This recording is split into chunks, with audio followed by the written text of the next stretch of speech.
Hello student, मैं doctor Kumar Sharma, PGT biologist. मैं आपका श्री जी पब्लिक स्कूल जट्टारी की तरफ से हार्दिक स्वागत करता हूँ। हमारे जो चैप्टर है वो है फंडामेंटल यूनिट ऑफ लाइफ। इसमें आपने पिछले लेक्चर में सेल थ्योरी, उसके बाद उनकी डिस्कवरी, सेल मेम्ब्रेन क्या होती है, हाइपोटोनिक, आइसोटोनिक, हाइपरटोनिक सॉल्यूशन क्या होते हैं। इसके बाद हमारे जो टॉपिक है जिन पर हम स्टडी करेंगे आज, सेल वॉल, न्यूक्लियस, साइटोप्लाज्म और सेल ऑर्गेनेल्स। क्लियर है? सेल वॉल की बात करते हैं। सेल वॉल प्लांट्स में प्रेजेंट होती है। क्लियर है? क्लियर। इसके बाद सेकंड है आपका बैक्टीरिया, थर्ड है फंजाई। इनकी सेल वॉल होती है। एनिमल में सेल वॉल नहीं होती। एनिमल में सेल वॉल नहीं होती। प्लांट सेल वॉल की बात करते हैं, वो cellulose, hemicellulose,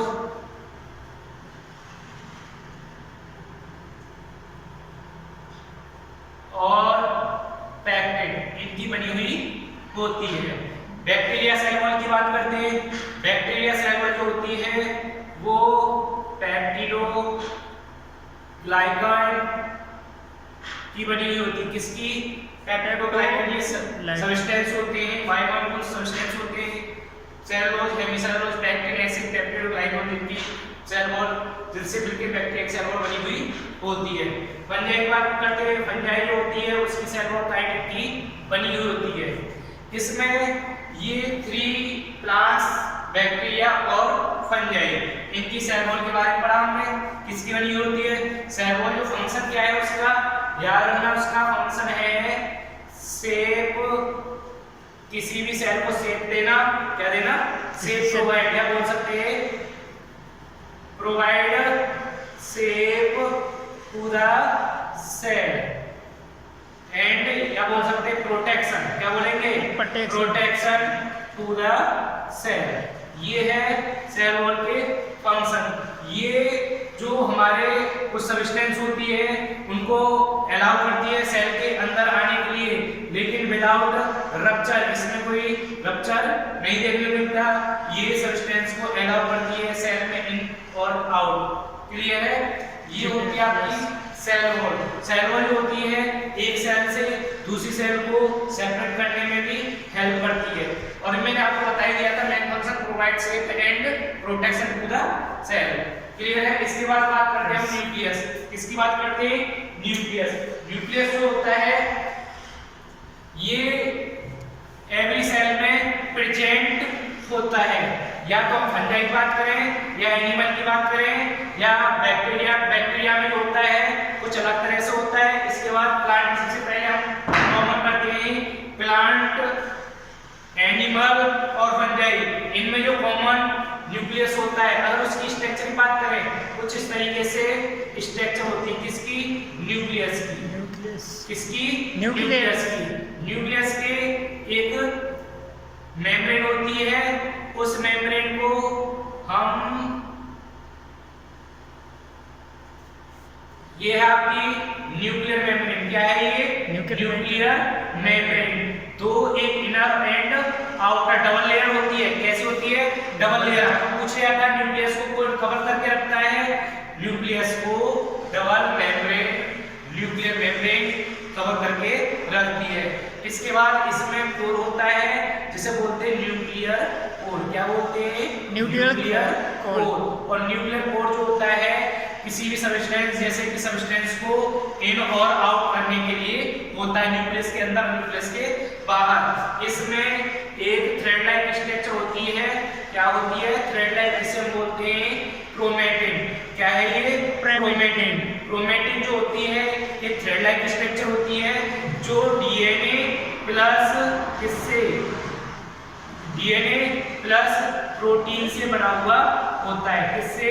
DNA plus protein से बना हुआ होता है। एक थ्रेड लाइक स्ट्रक्चर होता है। डीएनए का पूरा नाम डीऑक्सीराइबो न्यूक्लिक एसिड।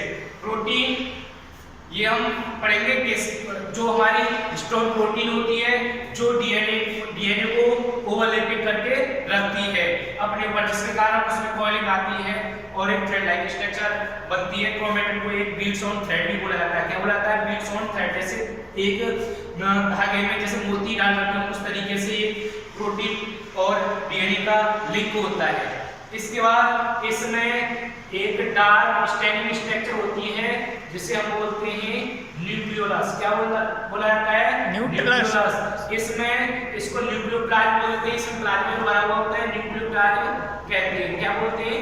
न्यूक्लियोप्लाज्म कहते हैं। इसके बाद इसमें अगर हम बात करते हैं डीएनए जो होता है अगर वो फंक्शनल डीएनए हो जाए, क्या बोलते हैं? Segment of the functional DNA. क्या है? फंक्शनल डीएनए जिसे बोला जाता है जीन। क्या बोला जाता है? जीन। जीन तो जीन आप बता सकते हैं segment of the functional DNA जहां पर characteristic generation to generation express होते हैं या ट्रांसफर होते हैं। इस जीन के कारण ही जो फंक्शनल डीएनए होता है वो जनरेशन टू जनरेशन क्या होता है? कैरेक्टर प्रोवाइड या ट्रांसफर करता है। अब ये जीन तो पता चल गया आपको। ये अगर हम जो बोलते हैं ये डबल स्ट्रैंडेड जो होता है डीएनए, ये जीन जो होते हैं एक क्रोमोसोम का पार्ट बोल देते हैं। किसका? क्रोमोसोम पर प्रेजेंट होते हैं। किस पर? क्रोमोसोम। जो क्रोमोसोम एक डीएनए का पार्ट डीएनए होता है जिसमें उस क्रोमोसोम में जहां जहां पर फंक्शनल डीएनए आ जाता है उसे हम जीन कहते हैं। ये रहा इसका। अगर इसका मेन फंक्शन इसमें ये डीएनए है, डीएनए प्रोटीन सिंथेसिस में काम करता है।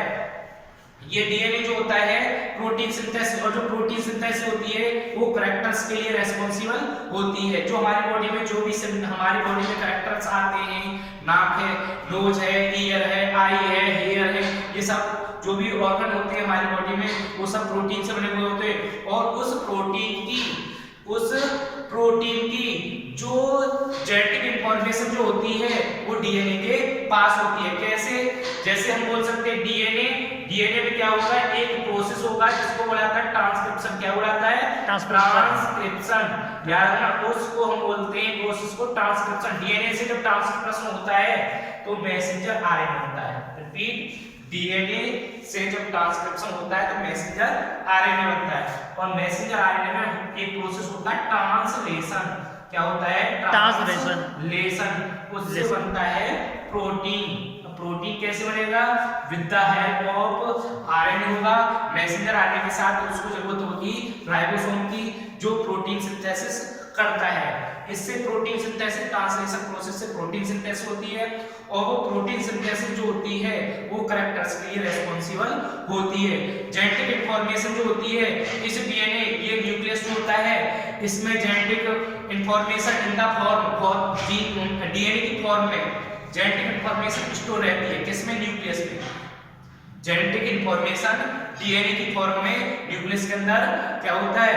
पाई जाती है, जिसके कारण ये जो क्रोमेटिन है, ये जो क्रोमेटिन जो डीएनए से मिलकर बना हुआ होता है, यही जेनेटिक इंफॉर्मेशन को प्रोवाइड करता है, कैरी करता है एक सेल से। जब इसमें सेल डिवीजन होता है, कुछ एनिमल ऐसे भी होते हैं जिनमें माइटोसिस डिवीजन होता है, कुछ ऐसे भी होते हैं जिनमें मियोसिस डिवीजन होता है। माइटोसिस जो देखने को मिलता है वो यूनिसेलुलर ऑर्गेनिक देखने को मिलता है। जब ऑफस्प्रिंग प्राप्त करते हैं तो उनमें जो जेनेटिक मटेरियल है उसकी सेम कॉपी न्यूक्लियस जो होता है उसमें सेम कॉपी बिल्कुल जो जेनेटिक मटेरियल उसकी सेम कॉपी दूसरी दो सेल में चली जाती है। इस तरीके से बता सकते हैं हम, ये सेल है उसमें ये न्यूक्लियस है, इसकी जो डीएनए की जो कॉपी होगी दोनों सेल में वो बराबर same to same parent cell की उस ऑफस्प्रिंग में या जब डॉटर सेल में या उसकी बोल सकते संतान में आ जाती है। ये सेल कॉपी जो आती है उसे क्लोन हो जाता है, ये माइटोसिस डिवीजन के द्वारा होता है। जब गैमेट फॉर्मेशन होता है तो इस जो डीएनए है इसके जो हम बोल सकते हैं इसमें टोटल क्रोमोसोम जो होते हैं डीएनए में हम मान सकते हैं, अगर हम प्लांट में मान लेते हैं 22 तो उसका जो एक गैमेट होगा उसमें हाफ नंबर ऑफ क्रोमोसोम आ जाते हैं, जिसके कारण उसका जो जेनेटिक मटेरियल है वो आधा हो जाता है। इसके बाद अगर हम बात करते हैं बैक्टीरिया, किसकी बात करते हैं? बैक्टीरिया। बैक्टीरिया में एक सर्कुलर डीएनए होता है, क्या होता है? Circular DNA. अब देखते हैं सर्कुलर डीएनए, ये जो होता है जिसे हम बोलते हैं बैक्टीरिया में सर्कुलर डीएनए होता है, डबल हेलिक्स। क्या होता है? डबल हेलिक्स सर्कुलर डीएनए होता है। क्लियर है? क्या होता है? डबल हेलिक्स सर्कुलर डीएनए होता है। किसमें? ये होता है बैक्टीरिया में। क्लियर? इस तरीके से आपको डबल सर्कुलर, ये इस तरीके से सर्कुलर डीएनए होता है जिसे हम बोलते हैं न्यूक्लियोइड। क्या बोलते हैं? न्यूक्लियोइड। याद रखना, न्यूक्लियोइड जो होता है नेक्ड डीएनए होता है। क्या होता है? Necked DNA. रिपीट कर रहा हूं, nucleoid is naked DNA only present किसमें? Bacterial cell. किसमें? Bacterial cell. जो बैक्टीरियल सेल होती हैं उनमें नेक्ड डीएनए होता है, सर्कुलर डीएनए होता है, जिसे न्यूक्लियोइड बोला जाता है। बैक्टीरियल सेल या हम बोल सकते हैं प्रोकैरियोटिक सेल। क्या बोलेंगे? Prokaryotic cell. Is that clear? ये हो गया आपका न्यूक्लियस। क्लियर? इसके बाद आता है आपका साइटोप्लाज्म। साइटोप्लाज्म जो होता है एक जेली लाइक होता है। कैसा? जो सेल के अंदर पाया जाता है, सेल मेम्ब्रेन के द्वारा घिरा हुआ होता है। ये मान लेते हैं सेल है, इसके अंदर होता है ये साइटोप्लाज्म भरा हुआ होता है। इस साइटोप्लाज्म ये जो होता है कैसा होता है? Jelly like. कैसा होता है? Jelly like. और कैसा? विस्कस। विस्कस मतलब जानते हो आप लोग, विस्कस मतलब चिपचिपा सब्सटेंस, और बोल सकते हैं सब्सटेंस। क्लियर है? कोई प्रॉब्लम किसी को? No problem. इसमें ये होता है जो सेल के अंदर एक जेली लाइक सब्सटेंस होता है उसे साइटोप्लाज्म बोलते हैं। उसमें डिफरेंट सेल ऑर्गेनेल्स प्रेजेंट होते हैं। किसमें? साइटोप्लाज्म में। साइटोप्लाज्म में क्या होता है? डिफरेंट सेल ऑर्गेनेल्स प्रेजेंट होते हैं। क्लियर?